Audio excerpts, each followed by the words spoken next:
આજની ધર્મકથા. પ્રણામ.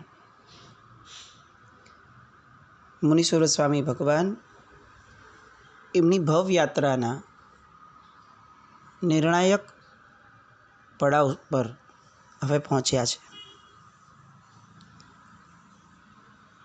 અત્યાર સુધીના ભવોમાં આપણે જોયું કે એક પછી એક ચડિયાતા ભવ પ્રાપ્ત થયા. એમનો જે શિવકેતુનો ભવ હતો, એ શિવકેતુના ભવની અંદરમાં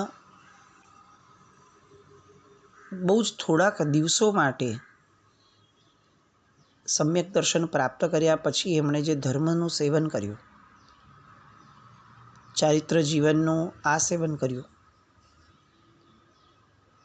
અને એ દરમિયાનમાં એમણે પોતાના અંતરાત્માને જે રીતે કેળવ્યો, એના પરિણામે હવે પુણ્યાનુબંધી પુણ્યનો ઉદય એ એવું ચાલુ થયો કે સતત પુણ્ય વધતું ગયું. પહેલા ભવની અંદરમાં બ્રાહ્મણના પુત્ર તરીકે જન્મ્યા, તો બીજા ભવની અંદરમાં દેવલોકમાંથી ચવી અને એક રાજાના પુત્ર તરીકે જન્મ્યા. એ ભવમાં ફરી પાછો એમણે એમના આત્માને જ કેન્દ્રમાં રાખી અને પોતાના જીવનની અંદરમાં શુભમાંથી શુદ્ધની ધારા મનમાં જે લક્ષ્યપૂર્વક કેળવી, તો એનું પરિણામ એ આવ્યું કે ફરી પાછો દેવલોક અને દેવલોક પછીનો ભવ એ સ્વયં ચક્રવર્તીના પુત્ર તરીકેનો જન્મ.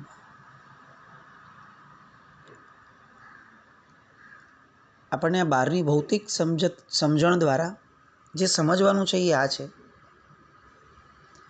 કે જીવનમાં જ્યાં સુધી સમજણ સાથેનો ધર્મ નહીં થાય ત્યાં સુધી ભૌતિક પુણ્ય પણ એ શ્રેષ્ઠ કક્ષાઓના નહીં મળી શકે. જે પુણ્યના અનુબંધો પાપના હશે, એ પુણ્ય આપણને એવી સ્થિતિઓ નહીં આપી શકે કે જે સ્થિતિઓ જગત માટે પણ શ્રેષ્ઠતમ ગણાય છે.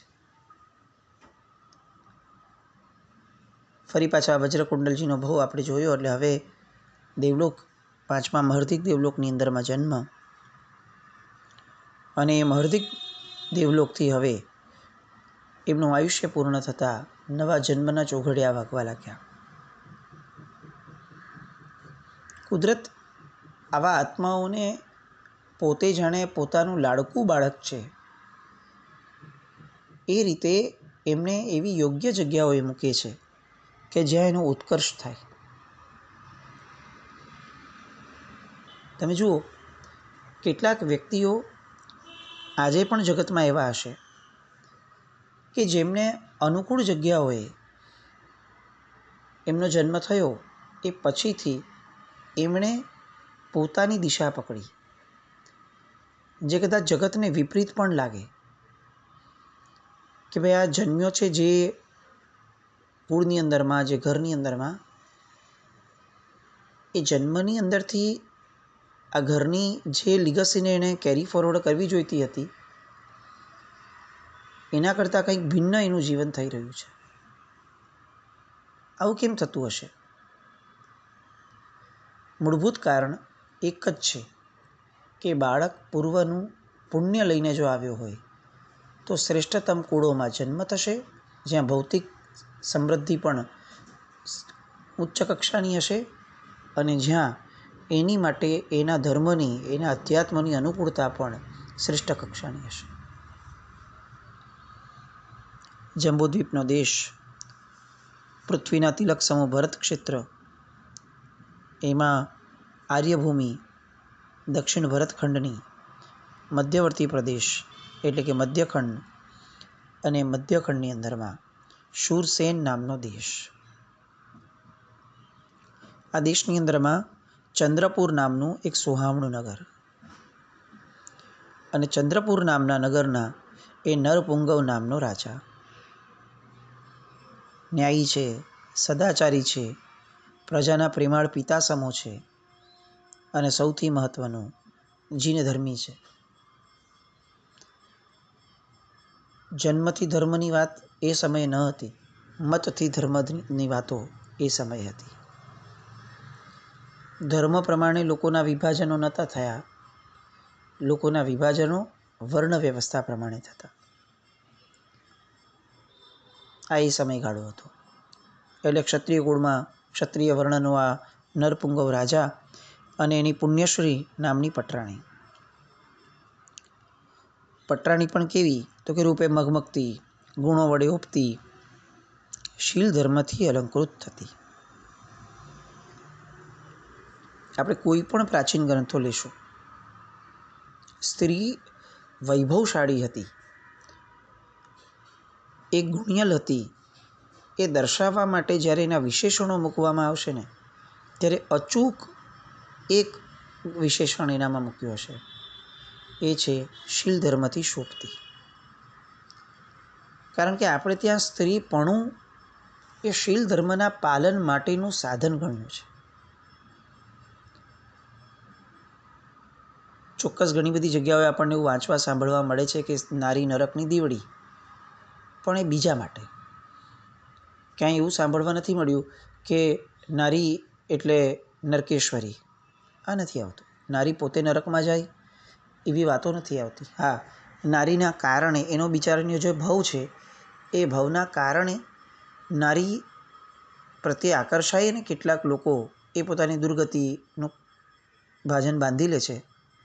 વાત સાચી છે, પણ નારીનું પોતાનું જીવન જો પવિત્ર હોય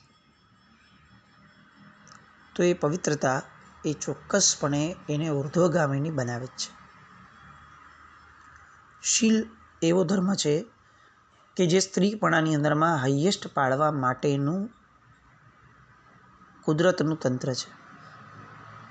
પુરુષ જન્મે છે તો પુરુષના જ્યારે વખાણ કરવામાં આવ્યા છે ત્યારે પરાક્રમી પુરુષ, સત્વશાળી પુરુષ, અગર એ રાજા છે તો પ્રજા વત્સલ રાજા, આ બધા વિશેષણો વિશેષપણે એનામાં એડ કરવામાં આવે. પણ સ્ત્રી માટે બીજા બધા ભેગું એક વિશેષણ હોય કે એ શીલ ધર્મની પાલક હતી. બાળપણથી આપણે આપણા બાળકો બાળકીઓને સંસ્કાર જે આપવાના છે એકચ્યુઅલી આ આપવાના છે. એ ધર્મ ક્રિયાઓ તો જ્યારે એની ઉંમર આવશે ત્યારે કરી લેશે.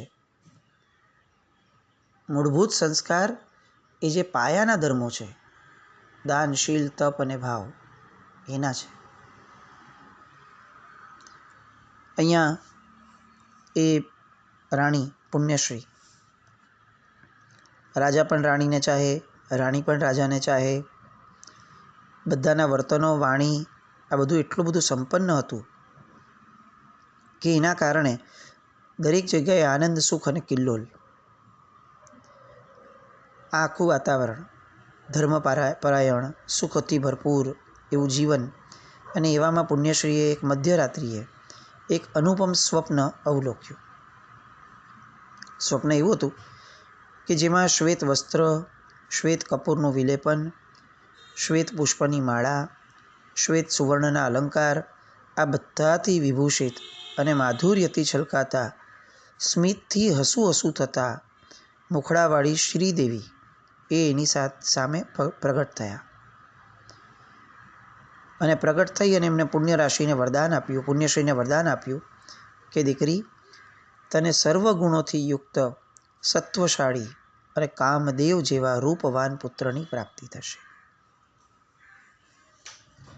ગયા ભવની અંદરમાં સ્વયં ઇન્દ્ર, કુબેર પહેલા ભવની અંદરમાં, અને બીજા ભવની અંદરમાં સ્વયં ઇન્દ્ર એ એનું રખોપું કરતા. આનો અર્થ એ સમજાય છે કે જ્યારે સૌથી પહેલાં શિવકેતુના ભવની અંદરમાં એ બાળકે ભગવાનને સાચવ્યા, ભગવાનની આરાધના કરી, તો એ ભગવાનના જેટલા પણ ભક્તો છે, શ્રેષ્ઠતમ ભક્તો, એ બધા ભક્તો હવે આ જીવ જ્યાં જ્યાં જશે એની ભંભેરી વગાડતા જશે. એણે શિવકેતુના ભવની અંદરમાં કોઈ દેવની આરાધના ન કરી, કોઈ દેવને ન સાચવ્યા કે ચાલો હું દેવને સાચવીશ તો મને દેવો સાચવી લેશે. એણે શિવકેતુના ભવની અંદરમાં આ જીવે કોઈ શનિદેવની, કોઈ મંગળદેવની આરાધના નહોતી કરી કે ભાઈ ચાલો હું આ દેવોને સાચવીશ તો આ દેવો આવતા ભવની અંદરમાં મને સાચવશે. બહુ સ્માર્ટલી શિવકેતુના ભવની અંદરમાં એમણે આખી સૃષ્ટિના જે રાજા છે એમની આરાધના કરી. એટલે શું થયું તો કે સૃષ્ટિના રાજાની સેવામાં જે ચાકરો છે એ બધા જ ઇન્દ્ર હોય, કુબેર હોય, શ્રીદેવી હોય, આ બધા જ હવે એમને સાચવે છે. આ પાયાની વાતો છે. આપણે આ જ સમજવી જોઈએ મહત્ત્વની વસ્તુઓને, કે પરમાત્માની આરાધના એની અંદરમાં દરેક વસ્તુ આવી જાય છે અને દરેક વ્યક્તિ આવી જાય છે. સ્વપ્ન પૂરું થયું અને રાણી જાગી ઉઠી. તત્ક્ષણ પતિ પાસે ગઈ, પતિને જગાડ્યા, સ્વપ્નની વાત કરી. રાજા પણ આ સાંભળતા ખૂબ આનંદ પામ્યા અને એમણે કહ્યું કે દેવી, આપણે વર્ષોથી જે ઝંખતા હતા તે પુત્ર રત્નની હવે આપણને અવશ્ય પ્રાપ્તિ થશે, એ પણ બહુ નજીકના ગાળામાં. તમને અભિનંદન. અને રાણી તત્ક્ષણ પોતાના રાજાની એટલે કે પોતાના પતિની બહુ ઈચ્છનીય જે પોતાની વાતો હતી એ સાંભળી અને આવું જ થાઓ, આપનું વચન સફળ થાઓ, આવા સુંદર વહેણ વડે એ રાજાની વાતને વધાવી લે છે. એ જ રાત્રિએ વજ્રકુંડલ દેવનો જીવ દેવભૌમ્યાથી ચવી અને રાણી પુણ્યશ્રીની કુક્ષીમાં અવતર્યો. આખા રાજ્યને પ્રતીત થવા માંડ્યું આ વાત ફેલાઈ એટલે કે અમારા રાજા રાણીનું પવિત્ર જીવન હવે એ પવિત્રતાના ફળ સ્વરૂપે એમને પ્રાપ્ત થશે.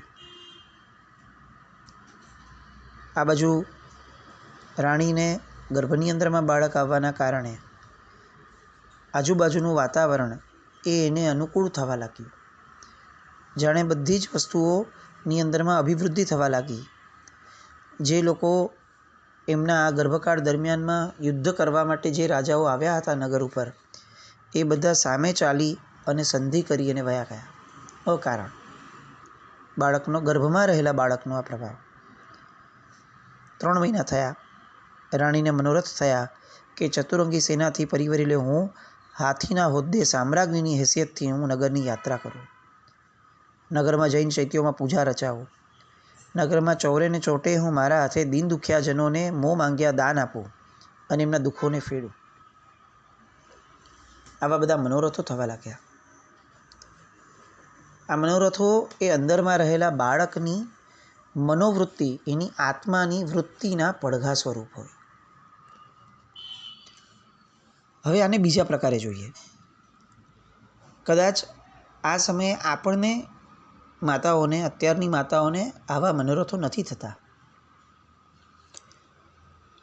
તો એનો અર્થ એમ ન સમજીએ કે બાળકની અંદરમાં એ સંસ્કાર નથી. કદાચ એનો અર્થ એ ગણાય કે બાળકે એટલું ઘૂંટ્યું નહીં હોય કે જેના કારણે એને આવા સંસ્કાર તરતથી ઉજાગર થઈ જાય. તો સુજ્ઞ માતા પિતાનો પ્રયત્ન એ હોય કે એવા મનોરથો સામે ચડી અને કરે કે જેના કારણે ગર્ભમાં રહેલો બાળક કે જેનો અત્યારે મગજનો વિકાસ થાય છે, એના મનની અંદરમાં એની માતાના આ વિચારોનું પ્રતિબિંબ પડે. ઉત્તમ પુરુષો હોય તો એના વિચારોનું પ્રતિબિંબ માતાજી લે, પણ કદાચ મધ્યમ પુરુષો જન્મ્યા છે, મધ્યમ વ્યક્તિઓ જન્મ્યા છે, તો એને માતાના એ વિચારો એ એને હેલ્પફુલ થાય એના મગજના, એના વિચારોના ડેવલપમેન્ટમાં.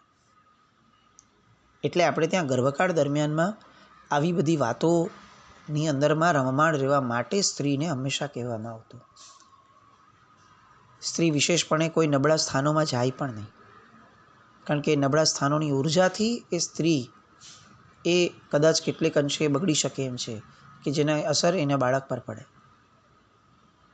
ગર્ભકાળ દરમિયાન સ્ત્રીને એટલી બધી જતન કરીને રખાતી હતી કે સંતતિ જે છે એ જગતની અંદરમાં જ્યારે પદાર્પણ કરે ત્યારે એ પોતે તો શ્રેષ્ઠ બને, એ આ જગતને પણ અકલ્યાણકારી ન બને. અને એ સંતતિનું જ્યાંથી ઉત્પત્તિનું સ્થાન છે, જે એની માતા, એ માતાને આર્ય પરંપરા જન્મથી જ પવિત્ર રાખવા ઈચ્છતી હોય છે. કુદરત પણ એને જન્મથી પવિત્ર રાખવા ઈચ્છતી હોય છે, કારણ કે આ એ જ તત્વ છે, સ્ત્રી તત્વ, કે આ જગતની અંદરમાં જે એક વ્યક્તિને જન્મ આપવાની છે, કુદરતના તંત્રો એ બહુ જ વિશેષપણે સ્ત્રી માટે એક અલગ કક્ષાએ મુકાયેલા છે. રાજા રાણી એ આ આખી જે એમની ચર્યા હતી, એમના જે મનોરથો હતા એ બધાને હરખભેર પૂર્ણ કરતા હતા. મહિનાઓ પૂરા થયા, રાણીએ પુત્રને જન્મ આપ્યો. રાજકુળની અંદરમાં આનંદ છવાયો, નગરમાં ઉત્સવ રચાયો. 12 દિવસની જે સૂતકની કરણી હતી એ 12 દિવસની સૂતકની કરણી પૂરી થઈ એટલે રાજાએ સ્વજનોનો મેળો રચ્યો, નવજાત શિશુનું નામકરણ કર્યું. સ્વપ્નની અંદરમાં શ્રીદેવીને જોઈ હતી અને શ્રીદેવીએ એમ કહ્યું હતું કે તને કામદેવ સરખો પુત્ર થશે. એવું સ્વપ્નમાં જે સાંભળ્યું હતું એના કારણે રાજાએ પુત્રનું નામ પાડ્યું શ્રી વર્મકુમાર. શ્રી એટલે શ્રીદેવીનું સ્વરૂપ, વર્મ એ કામદેવનું એક નામ છે. શ્રી વર્મકુમાર આ નામ પાડી અને રાજકુટુંબની પ્રણાલિકા પ્રમાણે બાળકના ઉછેર માટેની ઉત્તમ કુળની 5 ધાવ માતાઓને નીમવામાં આવી. આપણે તીર્થંકર પરમાત્માઓના ચરિત્રમાં પણ આ સાંભળીએ છીએ કે પરમાત્માના જન્મ પછી ધાવ માતાઓ, 5 ધાવ માતાઓ એ ઇન્દ્ર આવી અને પોતાના રીતે એ ત્યાં ગોઠવીને જાય છે. માતા પિતા અન્ય વિશાળ રાજ પરિવાર અને આ ધાવ માતા આ બધાના ખોળામાં ઉછરતો એવો એ બાળકુમાર એ જાણે પાટલેથી પાટલા પર અને પાટલા પરથી ખાટલા પર બસ એ જ રીતે ઉછરવા લાગ્યો. આમ પણ બાળકની એ અંદરની સ્થિતિ જ એવી હોય એ સમયની કે જે સ્થિતિમાં ફક્ત અને ફક્ત પ્રેમ એ જ એને આપવાનો હોય, બીજું કંઈ જ ન હોય, કોઈ શિખામણ બી ન આપવાની હોય. આ ન કરવું જોઈએ એવી રીતે ટોકવાનો પણ ન હોય. એને ફક્ત ને ફક્ત પોતે જે પૂર્વજન્મના સંસ્કાર લઈને આવ્યો છે એને આકાર આપવા માટેનો સમય આપવાનો છે. આપણને જે ઘણી ઉતાવળ હોય છે અત્યારે અને સાવ 1.5-2 વર્ષના બાળકને આપણે આવી રીતે રહેવું જોઈએ, આ ડિસિપ્લિનમાં થવું જોઈએ, આ મેનર્સ શીખવી જોઈએ, આ ન કરાય. અત્યારની પ્રજા જે મેનરલેસ થઈ છે ને એનું મૂળ કારણ એ છે કે એના મા બાપને મેનર્સ શીખવાડવાની બહુ ઉતાવળ થઈ ગઈ. આ શબ્દ કદાચ કડવો છે પણ આ એક બહુ સત્ય હકીકત છે. જે સમયે જે શીખવાડવાનું હોય એનાથી મોડું એ ન શીખવાડાય તો એનાથી વહેલું પણ એ ન શીખવાડાય. શાસ્ત્રો કહે છે કે બાળકના જન્મથી કમસે કમ 2.5, 3, 3.5 વર્ષ સુધી એ બાળકને એક જ વસ્તુ આપવાની છે, ફક્ત અને ફક્ત નિતાંત પ્રેમ. એ જે પણ કરે છે એને જોવાનું જ છે. કારણ કે એ સમયગાળો છે કે જ્યારે એના પૂર્વના સંસ્કારો એ અત્યારે આકાર લઈ રહ્યા છે. એ આકાર લેતા સમયે વડીલોએ એને ઓબ્ઝર્વ જ કરવાનો છે ફક્ત. અને પછીથી જ્યારે એની ઉંમર થશે 4 વર્ષથી 8 વર્ષની વચલા ગાળાની, એ સમયે વડીલોએ એ જ વાત્સલ્યને કન્ટિન્યુ કરી અને થોડેક અંશે એ બાળકને સામાન્યપણે ફક્ત વાત કરવાની છે. એની સામે એવું જીવીને બતાવવાનું છે કે જો આ ન થાય, એને ભાષણ નથી આપવાનું. અને જ્યારે 8 વર્ષ થાય છે ત્યાર પછી એ બાળકને હવે શિસ્તબદ્ધ રીતે શિક્ષણ આપવાની વાત છે. ઘણીવાર વિચાર આવે કે આપણને લોકોને જૈન સ્કૂલ્સ જોઈએ છે. આપણને એમ છે કે અમારું બાળક ખરેખર સંસ્કારી થશે તો એ જૈન સ્કૂલ્સમાં થશે. પણ આપણી મોકાણ એ છે કે આપણને જૈન સ્કૂલ્સ પણ એ ઉંમરમાં જોઈએ છે કે જ્યાં જૈન શાસ્ત્રોએ ના પાડી છે. બહુ અચરજવાળી સ્થિતિઓ આપણને વર્ષોથી જોવા મળે છે. છેલ્લા આ કાળની અંદરમાં આમ કદાચ એવું લાગે કે બહુ ઘણા બધા અછેરાઓ છે કે જેને જોઈને આશ્ચર્ય સિવાય બીજું આપણે કંઈ કરી જ ન શકીએ. શ્રીવર્મનો જન્મ થયો અને થોડા મહિના વીત્યા. 4 ઇન્દ્રિયોના સુખનો એક સાથે સાગમટો અનુભવ આ બાળક કરતો હતો. એની આંખો વડે ટીકીને બધાને જોયા કરે. એ જ્યારે જુએ ત્યારે જ લોકો તેડી લે, એને છાતી સરસો ચાપે, એની સાથે એ સુરભિત શ્વાસ સૂંઘતા જાય અને મીઠી મીઠી બોલી બોલતા જાય. આ રીતે ચારેય ઇન્દ્રિય એની જે સફળતાઓ છે એ સફળતાઓને આ બાળક જન્મથી પામતો ગયો. 3 વર્ષની ઉંમર થઈ. સોનાનો નાનકડો એને એક્કો બનાવડાવ્યો. એની જોતર પાસે બાંધેલી સોનાની દોરી એ બાળકુમારના હાથમાં પકડાવી દેવામાં આવી. એ દોરી વડે ખેંચતા ખેંચતા કુમાર એ આખા એક્કા દ્વારા એ આખા મહાલયને એ માથે લે અને પોતે આ એક રમકડું છે. આપણે ત્યાં છે ને, જો આપણે ખરેખર આ બાળકને લગતા જે આપણા શાસ્ત્રો છે એ સાંભળવા વાંચવા માટે જઈએ ને તો આપણને ખ્યાલ આવે કે રમકડા આપવા માટે પણ આપણે ત્યાં ફિક્સ ઉંમર હતી અને ફિક્સ ઉંમરે ફિક્સ રમકડા આપવાની પણ આપણે ત્યાં વાત હતી. દરેક રમકડા દરેક ઉંમરમાં ન અપાય. એની એક્ઝેક્ટ વય થતાં એને એ રમકડું આપવાનું કહ્યું છે. કેમ એવું કહ્યું? કારણ કે એ જ ઉંમર છે કે જ્યારે એના મસલ્સ અને ટિશ્યુઝ એનો વિકાસ થાય છે. તો જે મસલ્સ અને ટિશ્યુઝનો વિકાસ થતો હોય તે સમયે તેને વિકાસ કરી શકે એવા ઉપયુક્ત રમકડાઓ દ્વારા એના બાયોલોજિકલ વિકાસને પણ બહુ જ ધ્યાનમાં રાખીને આપણે ત્યાં ઉત્કર્ષની વાત મૂકી છે. આપણને કોઈ સમજણ વિના જ ફક્ત જે ટ્રેન્ડ ચાલે છે, મોડર્નાઇઝેશનના નામે જે વેસ્ટર્નાઇઝેશન ચાલે છે, ફક્ત ને ફક્ત એક એની ઘેલછાની અંદરમાં આપણે બાળકનું જીવન બરબાદ કર્યા સિવાય બીજું કંઈ જ કરવું નથી હોતું. ઘણીવાર સમય વીત્યો, 3 વર્ષ પૂરા થયા, 5 વર્ષ સુધી પહોંચ્યા અને હવે આ 5 વર્ષની ઉંમરે બાળકને ભવિષ્યમાં એણે જે કરવાનું છે એની સામાન્ય તાલીમ સ્વરૂપ એક જીવંત રમકડું એને આપવામાં આવ્યું. આ બાળકની વાતો, એને અપાતી બધી સવલતોની વાતો, એની વય પ્રમાણેની જે ઉત્કર્ષની વાતો અને આ વાતો દ્વારા મોટો થતો આ બાળક, એ બધી વાતો માટે ફરીથી આવતીકાલે મળશું. જીનાજ્ઞા વિરુદ્ધ કંઈ પણ બોલાયું હોય તો મિચ્છામિ દુક્કડમ. જૈનમ જયતિ શાસનમ.